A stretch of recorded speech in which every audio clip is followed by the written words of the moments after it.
Selesai? Belum ya? Ketika orang tua menikahkan anaknya, pekerjaan orang tua itu belum cukup sampai di situ. Jadi semakin lama orang itu, manusia itu semakin lama, bukan semakin kecil ujiannya, tapi semakin lama semakin besar ujiannya.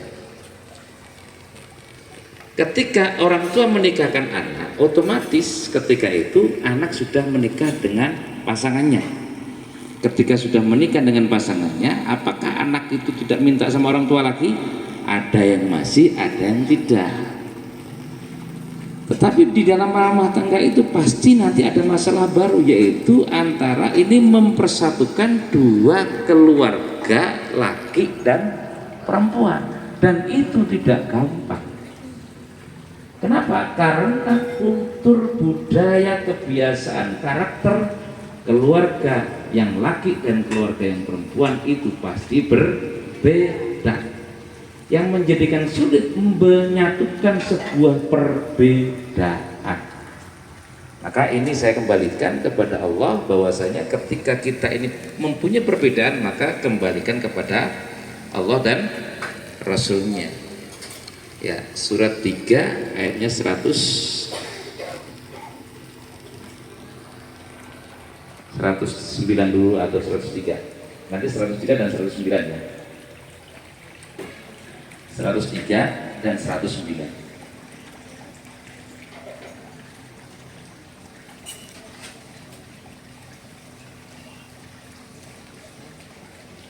Sudah ketemu Bu? Enggak. Ya langsung aja baca. Ya.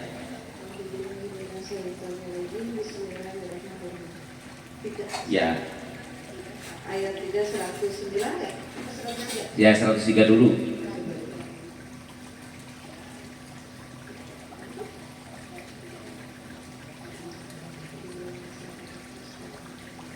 Dan berpegang teguhlah kamu semuanya pada tali agama Allah. Tahan. Ini kita disuruh berpegang teguh kepada siapa? Kepada tali agama Allah. Yang merintahkan siapa? Allah. Yang nyuruh siapa? Allah. Yang disuruh siapa? Manusia. Kita termasuk enggak? Berarti kita ini disuruh oleh Allah apa? Berpegang teguh kepada tali agama Allah. Pasti Allah mempunyai maksud dan tujuan kenapa kita ini disuruh berpegang teguh kepada tali agama Allah. Lanjut. Dan janganlah kamu bercerai-berai. Nah, yang kedua adalah kita ini tidak boleh atau dilarang. Yang pertama adalah perintah, yang kedua adalah larangan. Larangannya jelas, yaitu tidak boleh bercerai-berai. Kalau kita bercerai-berai berarti kita melanggar aturan. Kalau kita ini tidak berpegang teguh kepada tali agama Allah, berarti kita melanggar aturan. Tadi kita ini diperintahkan untuk berpegang teguh kepada tali agama Allah. Yang kedua, kita ini dilarang oleh Allah untuk bercerai-berai. Nyambung? Perintah dan larangannya. Perintahnya jelas, larangannya juga jelas. Oke Bu ya? Lanjut. Dan ingatlah nikmat Allah kepadamu ketika kamu dahulu masa jahiliyah bermusuhan. Tahan. Dahulu kita ini masa tidak mempunyai pengetahuan atau masa jahiliyah atau masa kebodohan, kita ini dulu saling bermusuhan. Jadi kalau kita ini sekarang hidup sekarang ini masih bermusuhan di dalam rumahnya kita sendiri, berarti kita ini masa jahiliyah. Kenapa kok masa jahiliyah? Karena masih bermusuh-musuhan. Di sini saya yakin insya Allah tidak ada yang bermusuh-musuhan, betul? Betul masalah? Yakin? Nggak bohong ya? Kenapa ketawa? Kalau masih bermusuhan berarti masa-masa jahiliyah. Ya, oke. Yang pertama perintahnya adalah tidak berpegang teguh kepada tali agama Allah. Larangannya Allah adalah, yang kedua adalah tidak boleh bermusuhan, karena yang bermusuhan itu adalah orang jahiliyah. Lanjut. Lalu Allah mempersatukan hatimu. Nah, baru Allah berperan Allah berperan mempersatukan dua manusia yang bermusuhan. Setelah itu diberi petunjuk oleh Allah, Allah mempersatukan. Mempersatukan apanya? Hati. Ya. Jadi sama Allah dipersatukan hatinya. Ya. Terus? Sehingga dengan karunia-Nya kamu menjadi bersaudara. Nah, setelah kita ini bersatu, kita menjadi saudara.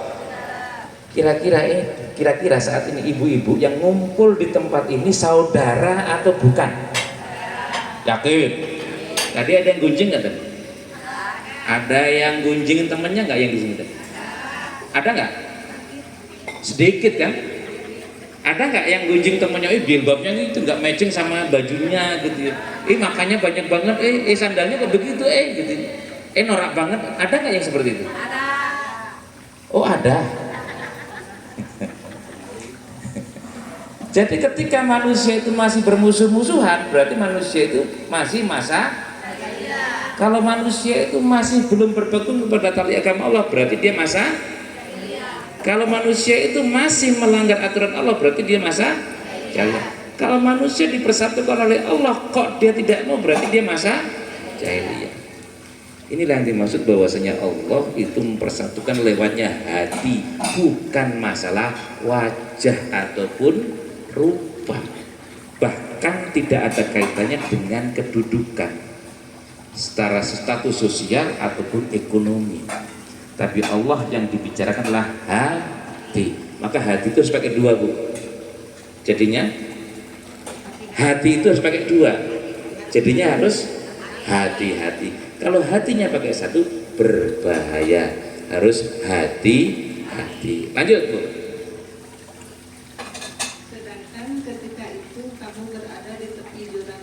Lalu Allah menyelamatkan kamu dari sana. Demikianlah Allah menerangkan ayat-ayatnya kepadamu agar kamu mendapat petunjuk. Jadi dulu kita ini sedang di mana posisinya? Di tepi jurang neraka. Terus sama Allah diselamatkan. Dari menyelamatkan siapa? Allah. Allah menyelamatkan kita dari tepi jurang neraka. Maka ketika kita ini sudah berpegang teguh kepada tali agama Allah dan kita ini tidak bercerai-berai dan kita tidak bermusuh-musuhan, maka kita pasti oleh Allah dipersatukan. Ya, walaupun posisi kita itu di tepi jurang neraka, tetap sama Allah diselamatkan. Kenapa? Karena kita ini berpegang teguh kepada tali agama Allah. Ya, lanjut di ayat 109-nya. Supaya kita ini tidak bercerai-berai, supaya kita ini tidak bermusuhan, supaya kita ini tidak saling menghujat dan kita ini bisa selamat dari api neraka, maka harus ke sini. Mengapa?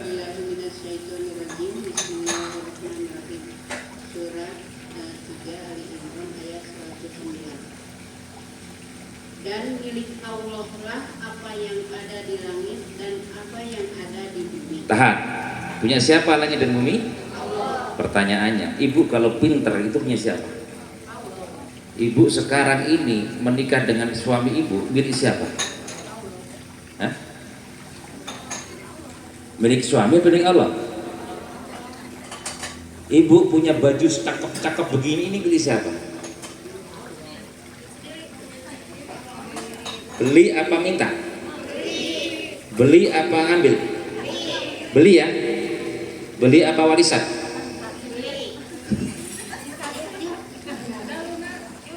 Tadi ulangi lagi, Bu. Diulangi lagi. Diulangi. Bu Neni gampang ngelamun juga.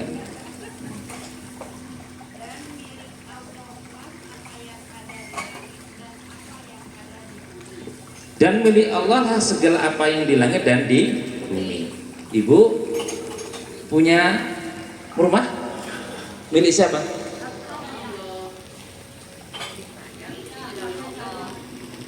Ibu punya sepatu? Milik siapa? Ulangi lagi, Bu. Ulangi lagi. Diulangi biar jelas. Mic-nya kan bunyi toh? Ya. Ya. Dan milik Allah Allah apa yang ada di langit dan apa yang ada di bumi. Tahan. Milik siapa langit dan bumi? Apa yang di langit dan di bumi milik siapa? Ibu punya baju? Punya. Punya rumah? Punya. Milik siapa? Yes. Bu, sekali lagi ya, sekali lagi. Gak apa-apa. Habis makan masa lemes sih? Ngantuk. Iya, otaknya itu kalau udah makan langsung pengen tidur aja gitu ya. Mangga. Dan milik Allah bumi. Dan milik Allah apa yang di langit dan apa yang di bumi. Ya. Bu punya rumah? Ya. Punya rumah kan? Punya kendaraan? Nah, milik apa? Siapa itu? Milik siapa?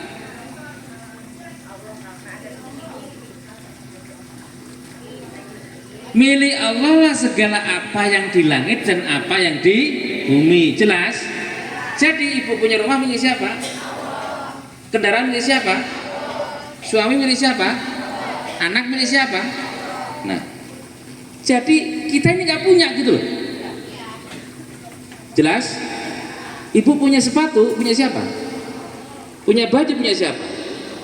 Jadi segala apa yang di langit dan apa yang di bumi punya siapa? Jelas? Belum nyambung ya? Udah nyambung belum? Milik siapa? Terus kalau ibu pakai sekarang itu berarti ibu artinya apa? Kalau ibu sekarang punya rumah yang ditempati, kendaraan yang bisa dioperasionalkan, baju yang bisa dipakai, ya, suami dan anak yang bisa menghibur kita, itu milik siapa? Nah sekarang ibu pakai, padahal itu milik Allah, berarti ibu ngapain ibu?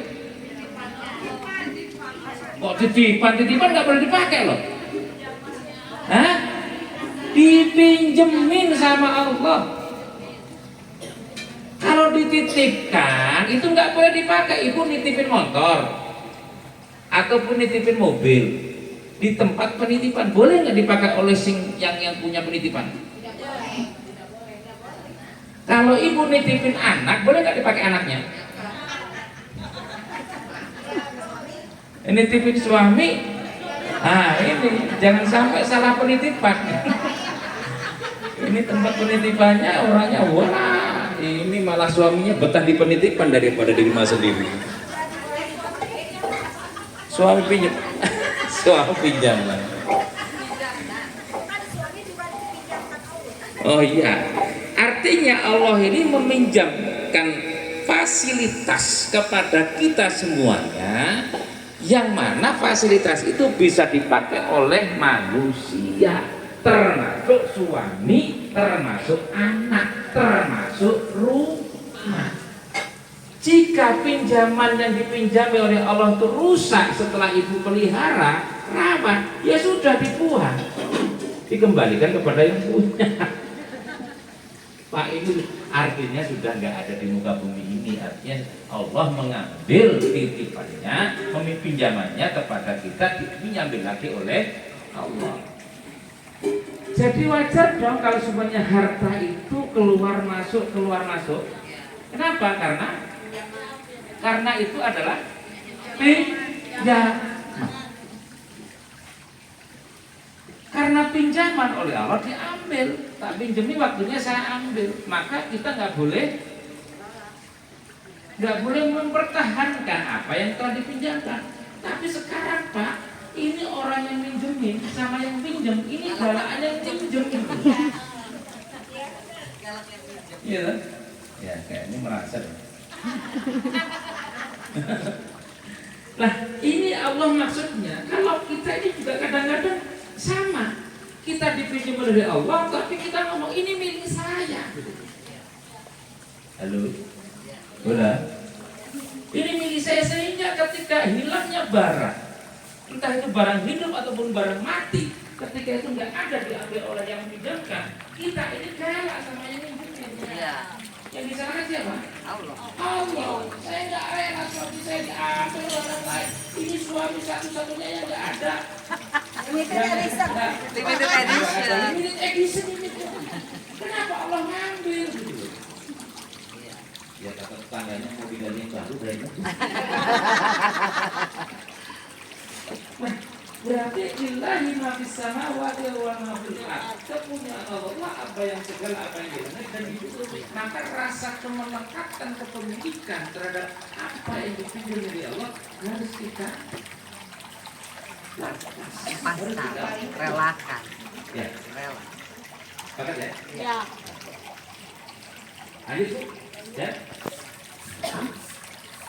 Dan hanya kepada Allah segala urusan dikembalikan. Nah, setelah kita tahu bahwasanya ini milik Allah dipinjemin kepada kita, apa yang bergerak dan yang tidak bergerak, harta yang bergerak atau yang tidak bergerak, setelah diambil sama yang pinjemin, maka kembalikan urusan kepada Allah.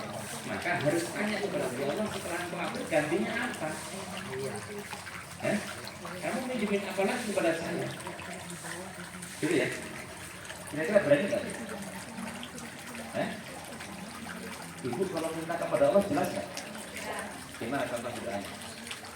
Ya Allah ya Rabb, berilah, ya ampuni dosa-dosaku. Yang pertama ya dia harus sholat dia dulu ya. Terus yang kedua apa? Lindungi aku. Terus? Lindungi keluargaku. Terus? Mudahkan urusan, limpahkan rezeki. Jadi Allah ini kadang-kadang bingung juga. Iya toh. Ibu mintanya apa yang pertama? Diampuni. Dosa. Kalau diampuni otomatis ibu salah kan? Ya. Loh, salahnya apa? Banyak dosa. Hah? Kalau saya minta maaf kepada ibu, berarti saya telah berbuat salah. Ya. Salah saya apa? Katakanlah, Bapak telah menipu saya uang 100 juta. Gitu. Maka Bapak harus mengembalikan 100 juta kepada saya karena Bapak telah menipu saya. Saya datang ke ibu dengan membawa uang 100 juta, minta maaf dan membawa uang 100 juta. Kira-kira dimaafkan? Dimaafkan ya? Karena membawa uang. Tapi kalau saya menipu ibu, mohon maaf, menipu 100 juta, tapi saya hanya mohon maaf, tapi tidak membawa 100 juta, dimaafkan nggak? Enggak. Tidak, harus diganti. Ya. Ya, karena dia tidak menebus dosanya. Dosanya adalah dia ambil 100 juta, harusnya mengembalikan juga 100 juta. Itu kalau saudara. Tapi kalau bang 100 juta jadi 110. Nah, disinilah sama Allah pun juga begitu ketika mohon ampun kepada Allah, itu juga harus tahu kesalahannya apa.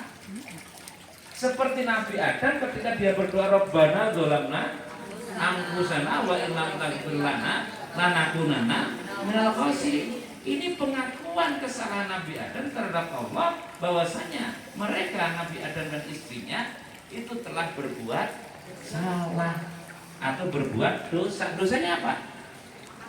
Memakan buah mulki. Nah, ibu dosanya apa ketika mohon ampun kepada Allah?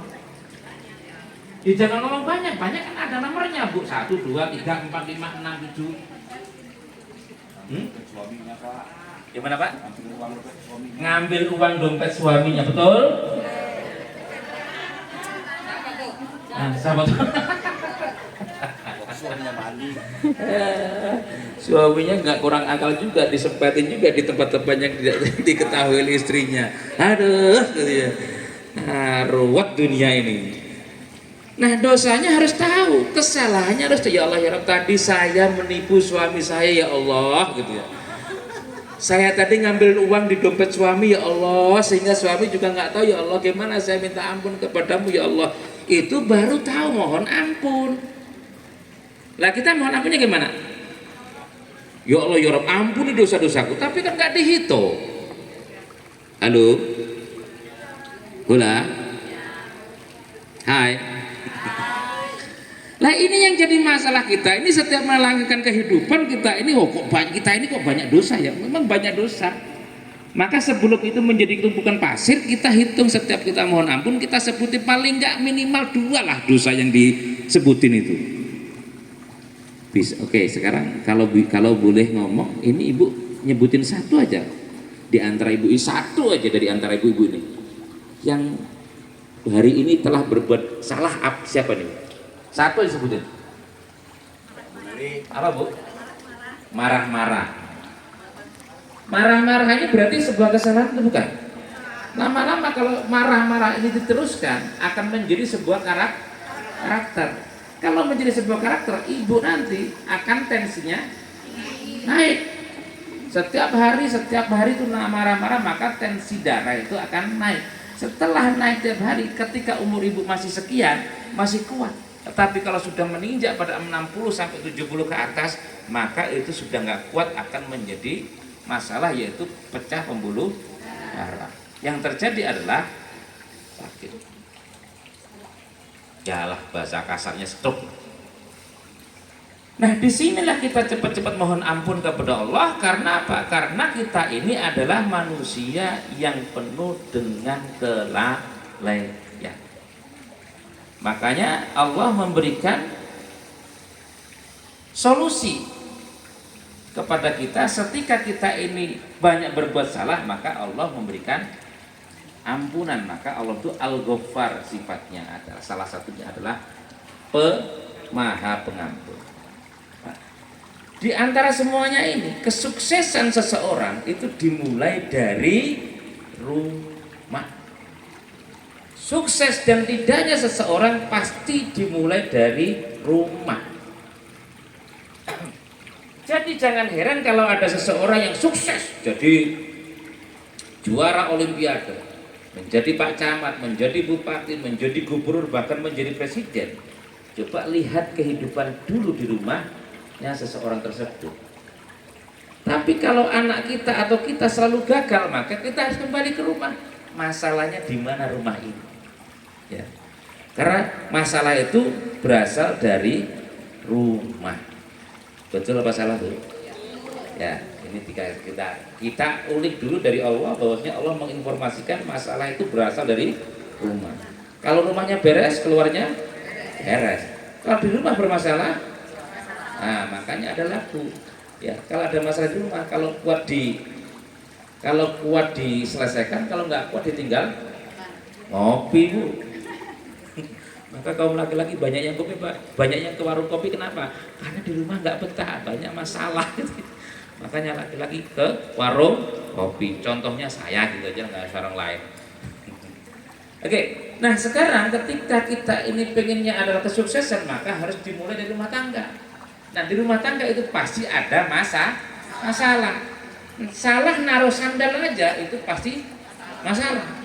Ya, salah naruh piring juga masalah. Kunci naruhnya salah pun juga masalah. Apalagi salah naruh istri. Nambah masalah itu. Ya, surat 64 dari 14 sampai 15.